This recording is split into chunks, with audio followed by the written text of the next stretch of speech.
네, 여러분 안녕하세요. 안치훈입니다. 오늘은 드디어 핸드드립 시간입니다. 제가 오랜만에 핸드드립 컨텐츠를 찍는데 제가 핸드드립 컨텐츠를 올리는 이 영상들에는 변수를 하나하나씩 말씀을 드리고 있어요. 이렇게 추출해야 된다라는 방법이라기보다는 변수들이 하나하나씩 바뀔 때 커피가 어떻게 바뀌는지에 대해서 설명을 해드리고 있는데요. 오늘은 이제 그 중에 유량에 대해서 설명을 해드릴 거예요. 이 유량은 핸드드립을 하실 때 물을 붓는 굵기, 물을 붓는 양이라고 생각을 하시면 돼요. 이 유량의 차이는 이 커피를 추출할 때 내가 침지의 비율을 높일 것이냐 아니면 여과의 비율을 높일 것이냐 이 차이점으로 나뉘기도 해요. 그러니까 내가 유량을 많이 부어주면은 여과의 비율보다는 침지의 비율이 높아져요. 물을 한꺼번에 부어주기 때문에 사실상 커피가 물에 잠기는 추출 방식이죠. 그래서 이 방식 자체는 여과식 추출 방식보다는 물을 어디다가 부어주느냐가 큰 의미가 없게 돼요. 반면에 이런 여과의 비율을 높여주면은 그만큼 유량을 적게 가져가는 거기 때문에 어느 부분에 물을 부어주느냐가 이 침지식의 비율보다는 좀 더 중요하게 되고요. 오늘은 이 유량의 차이에 따라서 결과물이 어떻게 달라지는지를 보여드릴 건데요. 일반적으로 이 유량을 많이 가져가면 추출 속도가 이 물의 무게 때문에 빨라지게 되거든요. 물을 많이 부어주니까 중력의 힘으로 인해서 추출 속도 자체가 빨라지면서 커피의 성분을 비교적 덜 가지고 오게 되고요. 유량을 적게 해주면은 커피와 물이 만나는 시간이 조금 더 많아지기 때문에 추출 시간이 그만큼 늦어지게 되고 커피의 성분 자체도 유량을 많이 줄 때보다는 좀 더 많이 가지고 나올 수 있게 되죠. 그리고 또 유량을 많이 주게 되면은 온도 보존 능력이 더 뛰어나게 돼요. 뜨거운 물은 뜨거운 물들끼리 뭉치면 뭉칠수록 그 온도 보존을 더 잘 하기 때문에 물을 한꺼번에 부어주는 추출 방식 자체가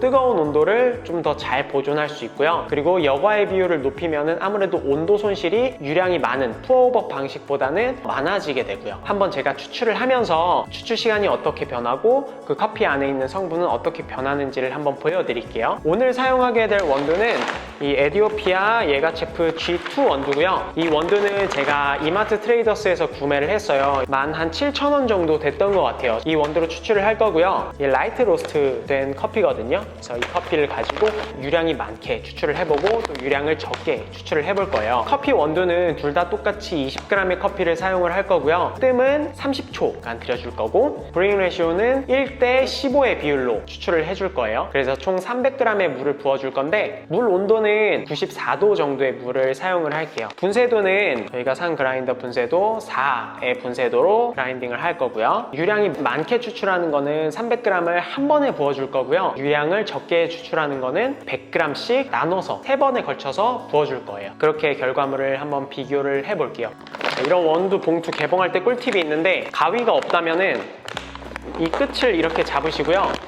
여기 이렇게 당기면은 이렇게 깔끔하게 뜯어집니다. 가위가 없을 때 이렇게 사용하시면 돼요. 일단 향은 괜찮은데 자, 이렇게 20g 원두를 담았고요. 커피 같은 경우에 밝기는 보세요. 그리고 이렇게 센터 컷이 하얀 거를 봤을 때는 이제 워시드 가공 방식이라는 거를 알 수가 있어요. 수세식 가공 방식이죠. 약간의 인내심이 필요합니다. 됐다. 다 됐습니다. 일단 분쇄된 향미는 그렇게 나쁘진 않은데 저는 린싱은 안 하고 일단 서버만 좀 예열해 줄게요.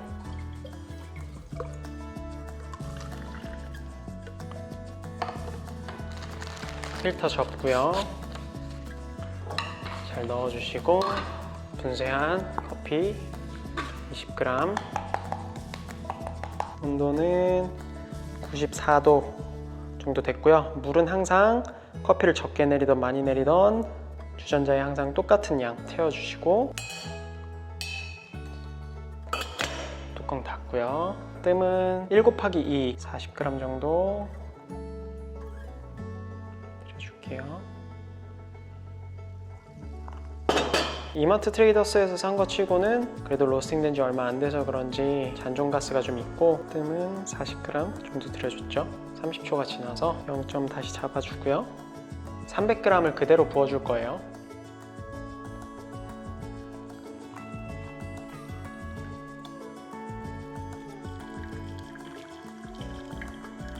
쭉 바로 그냥 스트레이트로 부어줬고요. 이제 뭐 상황에 따라서 배전도가 약하다 보니까 이렇게 스틱으로 저어주셔도 되고 드리퍼를 흔들어 주셔도 되고 본인의 어떤 취향에 맞게끔 드립을 해주시면 되는데, 저는 오늘 이제 비교해서 추출을 할 거니까 그냥 300g을 부어주고 그냥 그대로 추출을 할게요. 자, 추출이 다 끝났고요. 추출 시간은 한 2분 40초 정도. 드리퍼 빼주고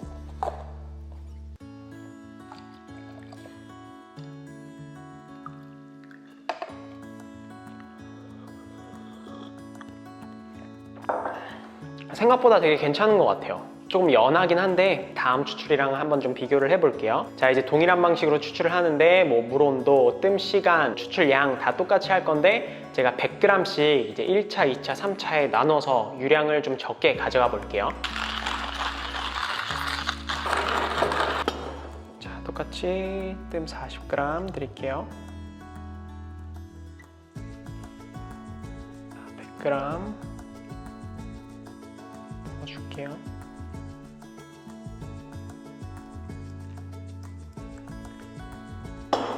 자, 1차로 100g 부어줬습니다.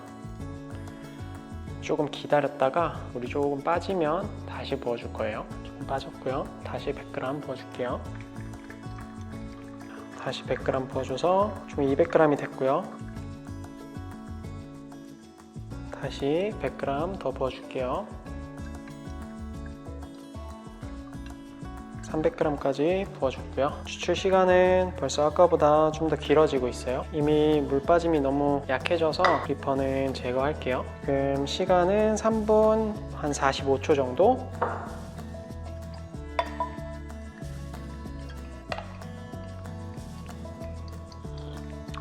확실히 300g을 한꺼번에 다 부어줬을 때보다는 더 진하고 쓴맛도 더 올라오고요. 떫은 맛도 살짝 올라오네요. 식을 때까지 조금 기다렸다가 ppm 수치, TDS를 한번 재볼게요. 자, 어느 정도 식은 것 같아서 TDS를 한번 측정해 볼게요. 일단 첫 번째 300g을 한꺼번에 부어줘서 유량을 좀 많이 준 커피를 한번 재볼게요.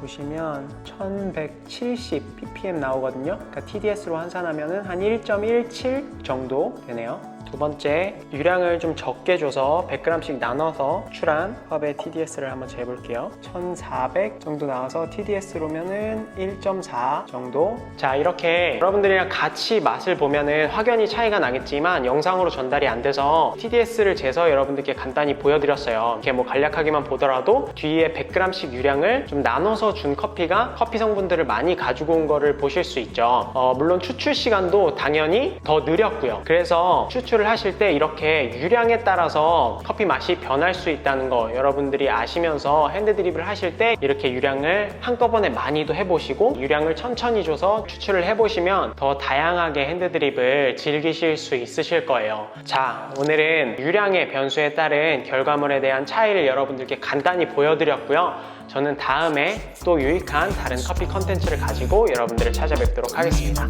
감사합니다.